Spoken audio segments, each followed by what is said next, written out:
avec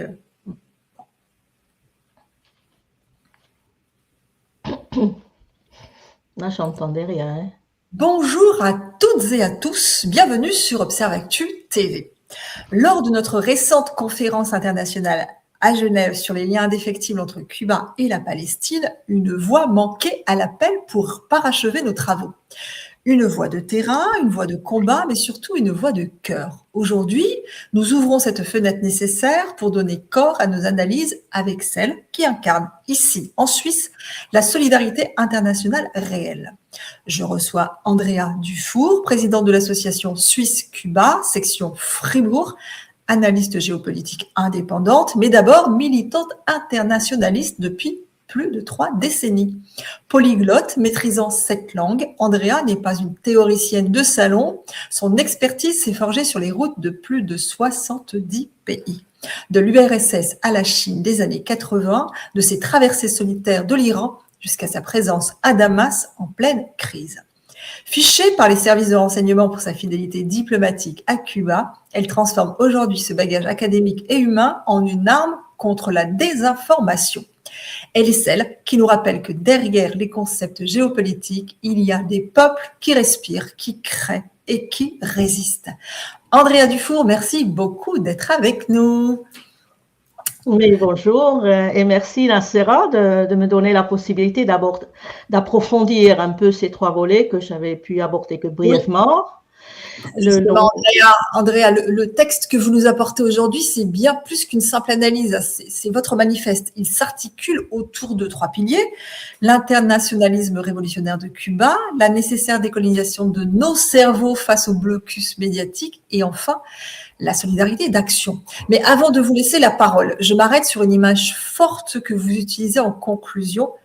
Choisissons l'étoile. Pour nos auditeurs, il faut rappeler que cette étoile est celle de José Martí. José Martí, c'est l'âme de Cuba. Poète, journaliste et philosophe du 19e siècle, on l'appelle l'apôtre. C'est l'homme qui a théorisé l'indépendance contre l'Espagne tout en prédisant déjà à l'époque les dangers de l'expansionnisme américain. Il est mort au combat pour ses idées, laissant derrière lui une éthique de la dignité absolue. Choisir l'étoile, pour lui, c'était refuser le confort de la soumission pour embrasser le risque de la liberté. Andrea Dufour, c'est cet héritage que vous portez. Nous vous écoutons, partagez avec nous ce regard cubain sur la Palestine et cette étoile que vous nous proposez à votre suite de porter sur le front. C'est à vous. Merci, Nacera. Donc, juste une petite remarque par rapport à ton introduction flatteuse. Effectivement, j'ai déposé plusieurs de mes textes sur academia.edu et je l'utilise comme dépôt, comme archive, parce que pour la simple raison que Google obstrue tous les chemins d'accès à des textes qui dérangent. Et j'y trouve plus mes propres textes. Ok, donc je propose d'enchaîner directement sur les 3 volets que je n'ai pas pu développer à Genève, dans cette intéressante conférence. Le point 1, l'internationalisme révolutionnaire de Cuba et la situation aujourd'hui. Cuba ne se voit pas seulement comme une nation libérée depuis Céspedes, José Martí et puis Fidel, mais aussi comme une force libératrice. Son internationalisme et sa diplomatie révolutionnaire sont légendaires et une semaine de conférence ne suffirait jamais à rendre justice à tout ça. Je rappelle donc juste son soutien historique à la Palestine en 1947 déjà. Cuba est le seul pays des Amériques à voter à l'ONU contre le plan de partage de la Palestine et Cuba a dénoncé rétroactivement la déclaration de Balfour comme illégale. 12 ans plus tard, il y avait le Che qui est allé à Gaza. Et c'est à ce moment-là que la question de la Palestine est devenue une lutte de libération mondiale intégrée au mouvement des non-alignés, où Cuba a joué un rôle clé pour le transformer en forme de résistance active contre l'impérialisme et le colonialisme et pour promouvoir le respect de la non-ingérence. Puis il y avait le soutien diplomatique et la formation de 1500 médecins palestiniens. Jusqu'à aujourd'hui, il y a des manifestations massives pour Gaza, régulièrement dans les rues de La Havane. Il y a le président cubains qui participent souvent dans la foule. Alors, si je pouvais dire autant de mon gouvernement qui, lui, collabore joyeusement avec l'entité sioniste. Ensuite, son appui militaire en Algérie contre les colons français avec la visite de Ben Bella en 62 à La Havane, ou son appui à la naissance de la tricontinentale en 66 avec 500 délégués à La Havane, ou encore son héroïque opération Carlota en Angola entre 75 et 91, pendant 16 ans, suite à la demande du MPLA face à l'invasion des forces sud-africaines de l'apartheid. Cuba a cumulé 337 000 militaires et 50 000 coopérants.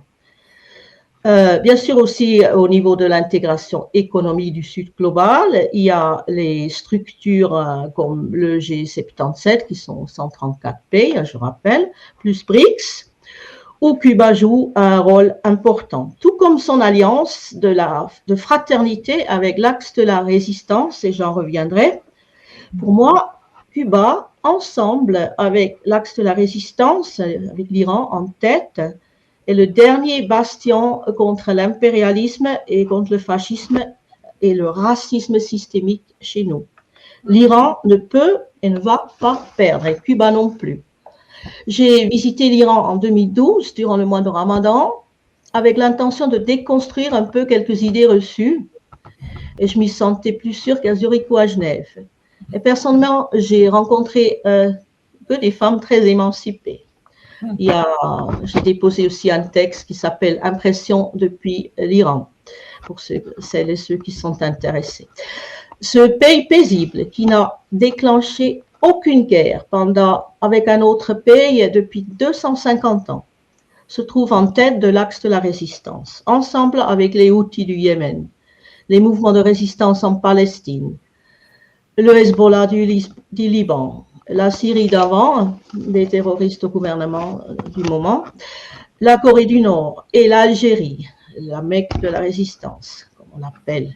Elle pratique une alliance fraternelle avec l'axe anti-hégémonique en Amérique latine. Ce sont les dernières forces qui se battent pour les intérêts des pays du Sud, et ça fait longtemps que l'Europe est passée de l'autre côté. Si les piliers Iran et Cuba tombent, nous n'aurons plus personne qui défendra les peuples du monde, et ce sera notre tour de tomber, et on aura bien mérité. Pour revenir à la solidarité internationaliste de Cuba, cette petite île a toujours été prête à soutenir les pays opprimés et partager ce qu'elle a et pas ce qu'elle a en trop. J'avais une fois titré un texte « Cuba, le pays le plus solidaire du monde est puni par le blocus le plus long de l'histoire ». Cuba a honoré plus de 600 000 missions dans 164 pays. Il a soigné 2 milliards de personnes. Et quand je leur dis, malgré le blocus, vous avez sauvé des centaines de milliers de vies et personne ne le sait, ils me répondent, l'important c'est que nous le savons. Et une seule vie vaut tous les sacrifices du monde ou tout l'argent du monde. Et même en ce moment, il reste 24 000 médecins internationalistes sur le terrain, gratuitement dans les pays pauvres.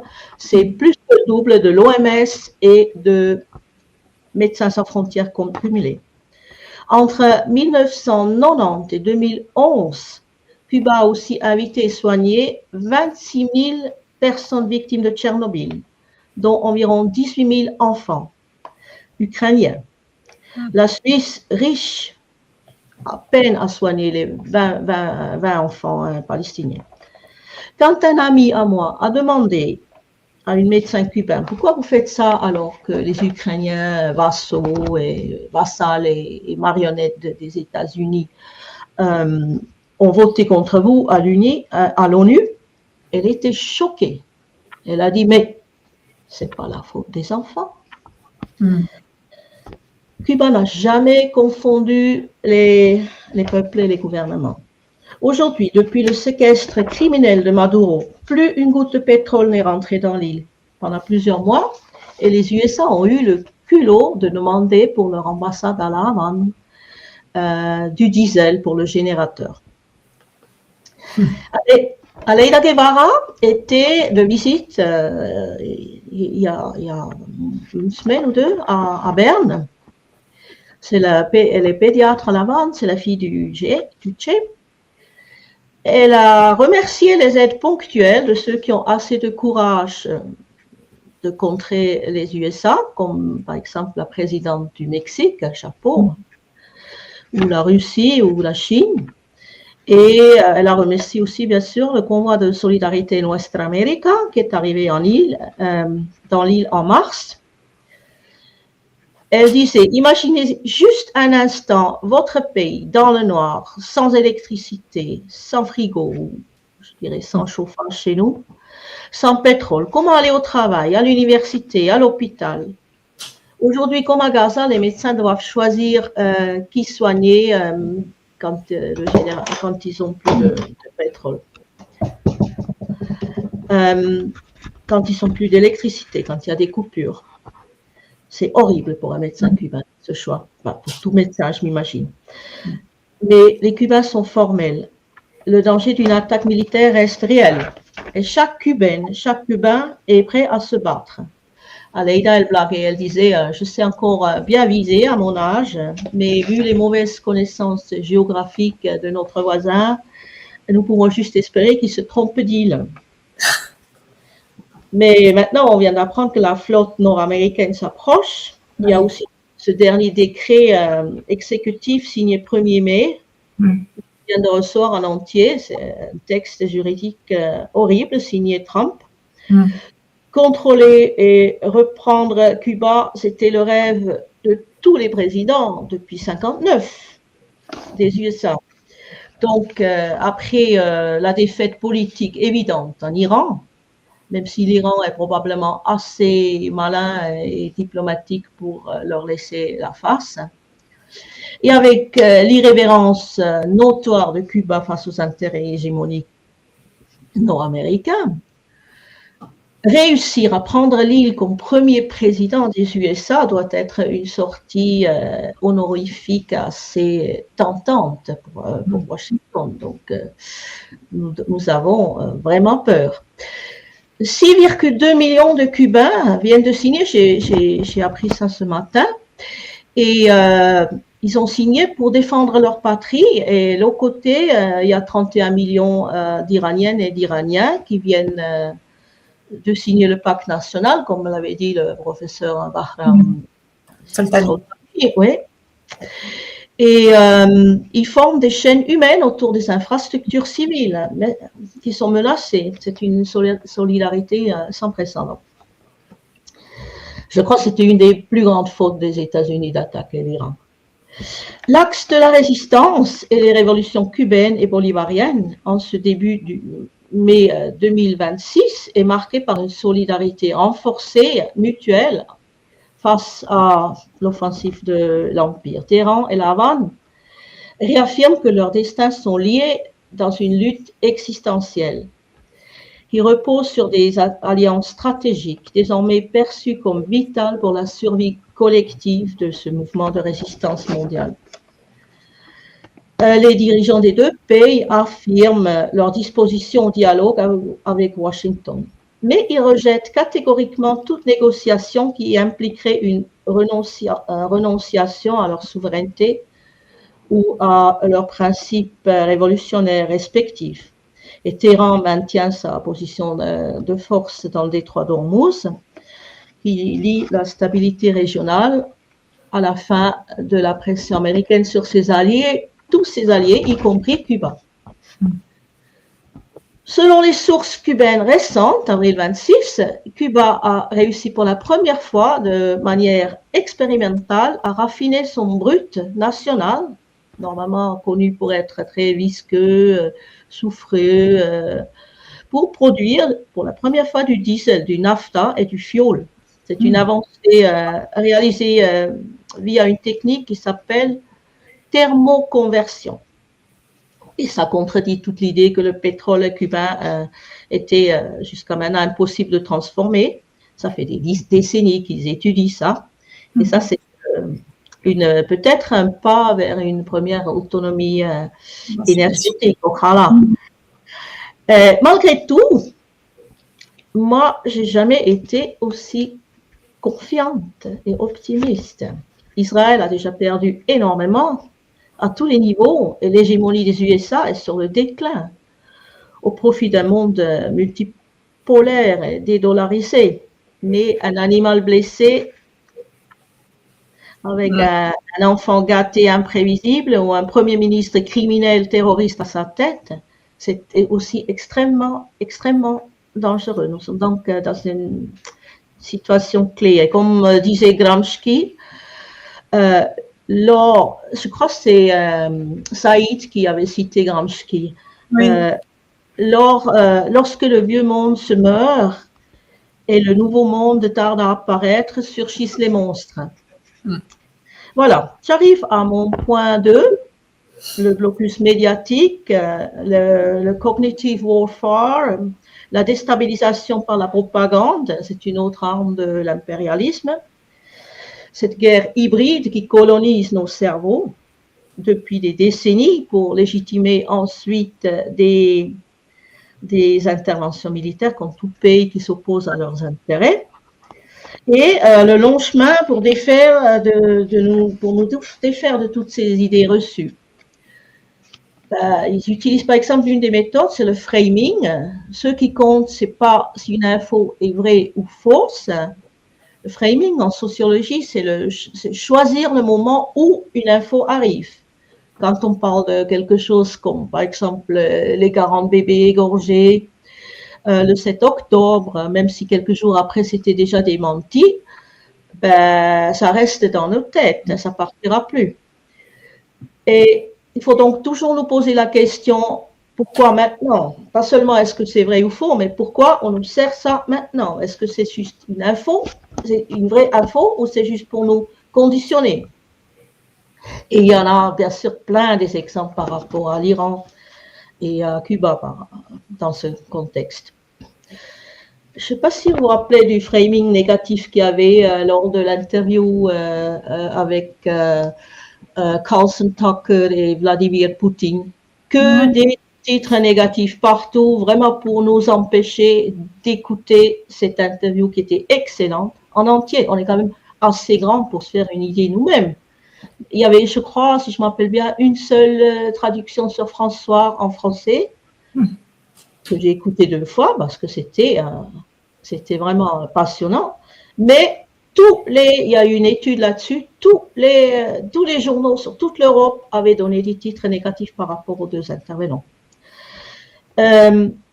Aujourd'hui aussi, on ne peut plus se fier. Il y a 2 jours, j'étais à 2 heures du matin en train d'écouter une interview de Scott Ritter, que j'apprécie beaucoup. C'est un peu le Jacques Beau nord-américain, mais qui dénonce toujours comment les États-Unis ne connaissent rien dans la psychologie de l'Iran et comment ils sont en train de s'enfoncer. Et tout à coup, il dit voilà, maintenant ils sont divisés, ils sont prêts à handover, à donner, à remettre leur uranium non enrichi, aux États-Unis. Je me suis dit, mais qu'est-ce qui se passe? J'étais complètement, et puis heureusement, je suis sur une liste avec des gens que j'ai rencontrés à Damas lors d'une rencontre de solidarité avec la Syrie en 2019. Et j'ai balancé dessus, j'ai dit, mais qu'est-ce qui se passe? Et puis à Jamou Baraka, l'ancien candidat au présidentiel aux États-Unis, du candidat vert en 2017, avec lequel j'avais fait une traversée Beyrouth-Damas, qui m'a dit, camarade, fais attention, c'est un fake, c'est manipulé. Et bon, si j'étais quelqu'un d'important, maintenant, on pourrait me faire dire le contraire de ce que je dis avec le même film, hein, voyez. Enfin, vous connaissez ça, mais maintenant, on doit vraiment faire attention parce que tu peux même plus recommander quelqu'un. Donc, voilà. Et encore, il y a tous les false flags, les opérations sous fausse bannière. Beaucoup sont prévues pour l'Iran et ont déjà été démontées. Et puis, ou tout simplement le fait de mentir par omission. Moi, je suis toujours tentée de faire une fois un reportage en Suisse, interviewer des gens qui ont le malaria, qui ont chopé le malaria. Et après de faire tourner ça dans le monde entier en boucle. Et tout le monde dirait, les pauvres Suisses, qu'ils ont des épidémies de malaria. Et je mettrais juste le contexte pour dire, en fait, chez Chopé, il y a 150 personnes chaque année autour des aéroports qui chopent le malaria. Mais ce n'est pas représentatif. C'est ça le problème. Et ça, ils le font systématiquement. Donc, avant de l'attaquer, il faut décrédibiliser un pays. Et on nous jette aussi des os, on dit dictature, démocratie, droits de l'homme ou liberté d'expression bafouée, les femmes voilées, opprimées. Et puis on ne va pas nous parler des droits de la femme du côté d'une entité génocidaire qui, elle, non seulement assassine les femmes, mais les stérilise aussi en Éthiopie, etc. Donc on infiltre des manifestations pacifiques par des mercenaires. Et puis, on les transforme ensuite en révolution colorée. Et à chaque fois, notre gauche, elle mord. C'est très triste. Je ne me rappelle plus qui a dit, on envoie d'abord les journalistes et qu'après les soldats. Et si vous voyez l'ATS ou la RTS, notre agence de presse et télévision nationale, citer un blogueur sur Truth Social plutôt que le ministère du pays concerné, ben vous savez, vous perdez non seulement votre temps et votre santé, mais vous savez aussi à quel niveau on est tombé. Alors, moi, personnellement, et beaucoup de camarades, on est des compagnons, on est vaccinés par la désinformation au sujet de Cuba. Et nous avons donc une autre clé de lecture par rapport au récit dominant aussi sur l'Asie de l'Ouest. Je l'appelle plus Moyen-Orient parce que c'est un terme très eurocentrique. Donc, je dirais l'ignorance, l'arrogance et l'inculture européenne ne trouvent pas d'équivalent dans le monde. Et je sais que n'importe quel enfant de 12 ans à La Havane est plus calé en géopolitique que nos dirigeants ici. À l'époque, il n'y avait pas Internet, on découvrait les pays en voyageant. Je suis toujours convaincue que parler avec des populations sur place est mieux que d'écouter des dissidents qui sont invités sur nos plateaux de TV et qui gagnent des prix littéraires ou cinématographiques pour des œuvres vraiment très médiocres. Pour autant, qui dénoncent leur dictature. Alors, pour décoloniser nos cerveaux, je suggère une abstention totale de consommer, lire, écouter tout ce que nous n'avons pas commandé. C'est comme avec la nourriture. S'informer est une activité, et pas une passivité. Et nous cherchons nous-mêmes notre information bio, de préférence. Et je vous dis, je passe 6 heures par jour, ou plutôt par nuit, depuis de 7 octobre, c'est pire, pour trouver l'info authentique sur place, quoi. Il y avait un colloque de 2 jours sur le rôle des médias dans les conflits armés que nous avons co-organisé avec notre association, avec le JPRI, Geneva International Peace Research Institute, avec 10 spécialistes, je ne vais pas vous les nommer là maintenant, mais il y avait aussi, par exemple, Alan McLeod de Mint Press, ou bien Jacques Beau pour parler de la Russie, etc. Il y avait Maurice Lemoine, il y avait Thierry Leron pour le Venezuela. Nous subissons la propagande impérialiste la plus grossière et la plus uniforme. Je parle là des médias, le thème c'était les médias francophones en Europe. Même le New York Times ou le BBC étaient plus nuancés. Tapez médias plus JPRI pour avoir les 10 conférences en entier. Ou bien Arrêt sur Info, un site suisse que j'apprécie beaucoup, ou Le Grand Soir pour la France, plus Dufour, mon nom avec 2 F, et Médias, pour un résumé de ces 2 jours. j'ai fait le boulot des journalistes qui étaient bien sûr pas là. Et j'ai déposé aussi en espagnol et anglais sur Academia. Vous y trouverez aussi un autre colloque sur la souveraineté des États et le droit international, où Abel Prieto de Cuba nous met en garde du fascisme qui nous attend ici en Europe. J'ai encore une autre petite astuce pour vous faire gagner du temps et pour déjouer les algorithmes de Google. À chaque fois que je pose une question, dorénavant, systématiquement, je dis selon les sources cubaines, selon les sources palestiniennes, selon les sources russes, chinoises, etc. Et ça fonctionne, ça fait des miracles, c'est incroyable. Parce que normalement, les sources sont bannies. Mais il ne faut pas qu'on reste isolé devant nos écrans. Il faut visiter ces pays si vous pouvez. Une petite anecdote, en 1963, avec mon mari et 2 enfants en bas âge, nous avons visité l'île dans le cadre d'une brigade de solidarité depuis le Brésil. C'est un pays où nous avons travaillé comme coopérants. Étant enceinte, on ne m'a pas laissé travailler dans les champs, mais on m'a offert 2 ultrasons pendant 5 semaines. Alors, au Brésil, je n'avais pas droit à ça, où j'aurais dû payer 2 salaires minimum mensuels pour me payer un et puis faire la queue toute la nuit quelque part pour avoir un ticket. Et ceci, c'était en pleine période spéciale. Et nos enfants ont été amenés chaque jour à la crèche avec la seule voiture à disposition, celle qui avait de l'essence, la voiture du médecin. Et je n'ai jamais vu un endroit plus tendre, comment ils ont éduqué ces enfants au respect, au partage, avec des jeux de rôle. C'est là qu'on forme un peuple. Et quand ils parlaient des fidèles, leurs yeux s'allumaient. C'était comme un parent pour eux. Et nous, on devait dire très, très doucement, vous savez, chez nous, on le traite de dictateur, ils ne pouvaient pas le croire.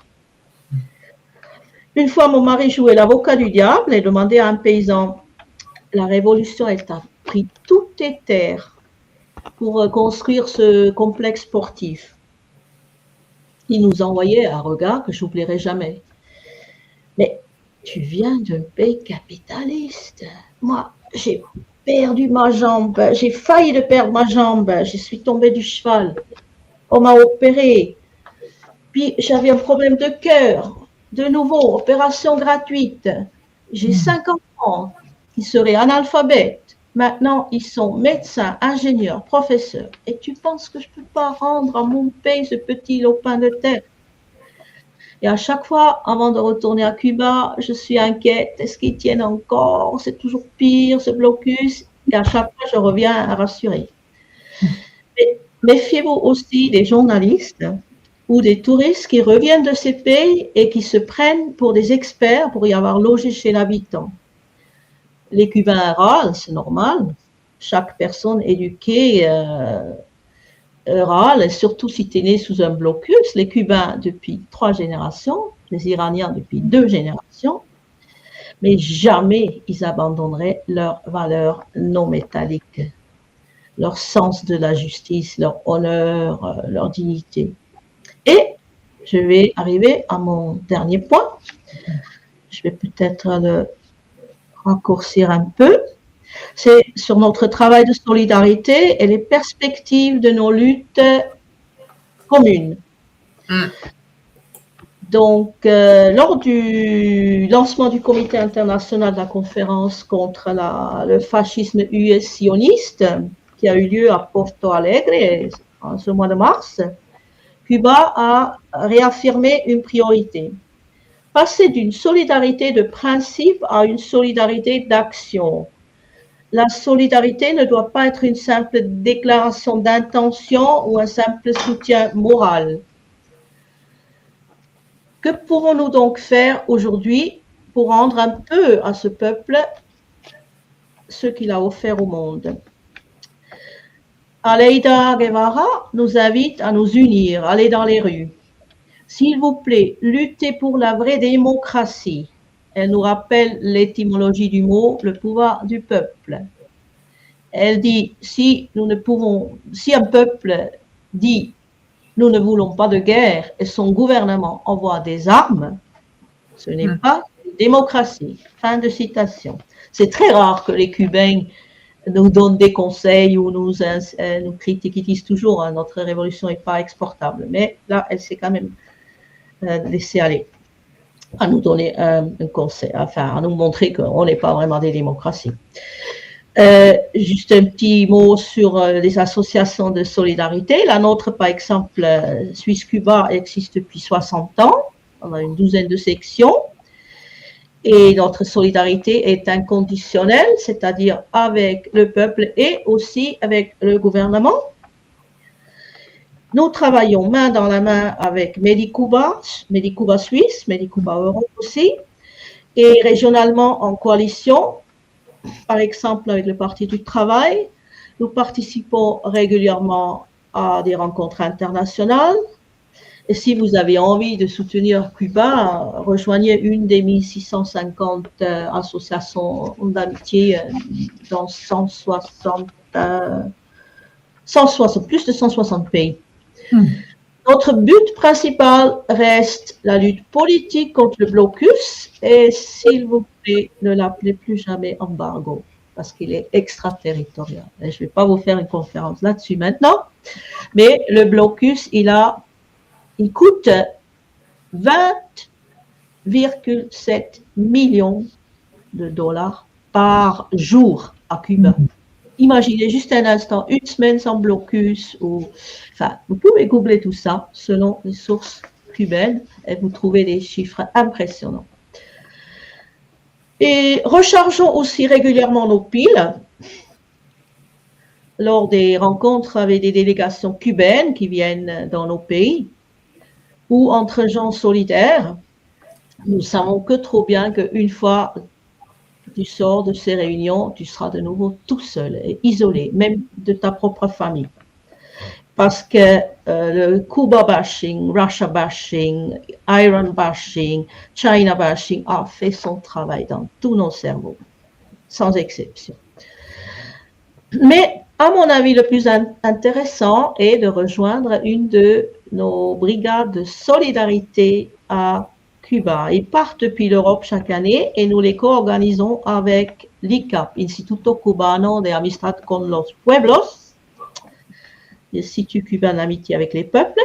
C'est une façon concrète et très intelligente et agréable pour tout âge de découvrir et de soutenir cette île accueillante. La prochaine brigade José Martí partira elle aura lieu du 2 au 16 août, donc souvent les gens ils partent une semaine après ou reviennent une semaine après. C'est à 35 km de La Havane. Le matin, c'est du travail symbolique dans les champs. Et puis après-midi et soir, visite à l'extérieur ou des gens qui viennent, des vétérans d'Angola, des anciens sports. Enfin, il y en a de tout qui vient. C'est hyper intéressant et une façon très privilégiée.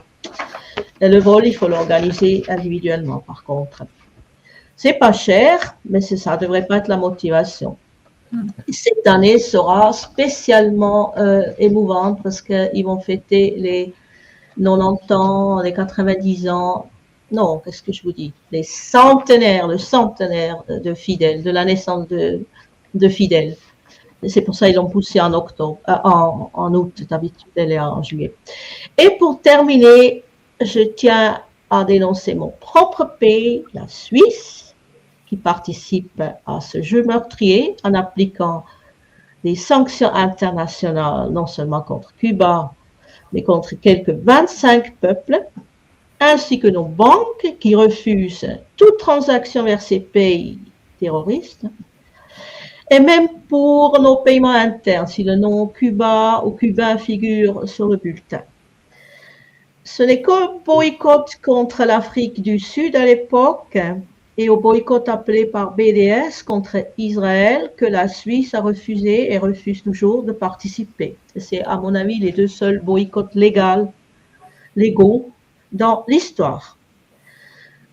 En résumé, c'est l'heure de retourner notre solidarité morale et intérieure vers une solidarité extérieure, c'est l'essence du socialisme.